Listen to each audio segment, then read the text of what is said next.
Tigil pasada at protesta ng ilang transport groups dahil sa patuloy na taas presyo ng petrolyo. May libreng sakay naman ng ilang LGU para sa mga apektadong commuter. Live mula sa Maynila, nasa frontline ng balitang yan si Nina Ompauco. Nina, marami na bang mga commuter dyan?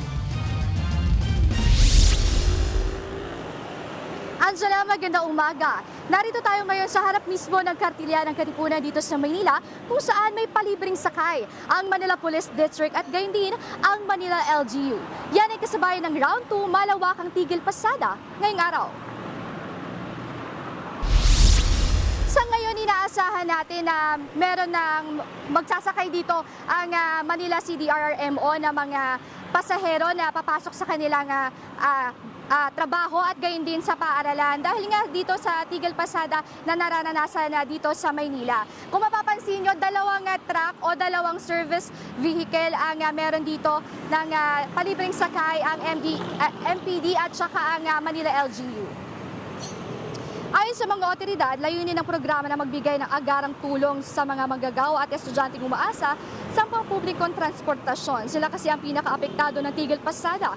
Kung matatandaan natin, bago pa i-anunsyo ang tigil pasada, marami na ring tsuper ang hindi nakakabiyahe dahil sa sobrang mahal ng petrolyo. Kabilang sa mga ruta ng libreng sakay ang papuntang Vito Cruz at Monumento. Mas malawak ang tigil pasada ngayong araw dahil hindi lang mga tsuper ng jeep ang makikilahok dito. Kasama rin ang mga driver ng TNVS at bus. Ilan sa mga nag-anunsyo ng makikisa ang mga transport group na Piston at Manibela. Marami sa kanilang nananawagan ng pagbigay ng pamahalaan ang hinihiling nilang taas pasahe. Umaasa rin ang grupo na tuluyang ibasura ang oil price deregulation law para makontrol ng pamahalaan ang industriya ng langis. Angela, hanggang ngayon ay inaasahan pa natin na magkakaroon ng transport strike hanggang bukas at inaantay pa natin kung merong mga commuter na sasakay dito sa palibreng sakay ng MPD at Manila LGU. Yan muna ang latest dito sa kartilya ng Katipunan. Angela. Maraming salamat, Nina Ompauco.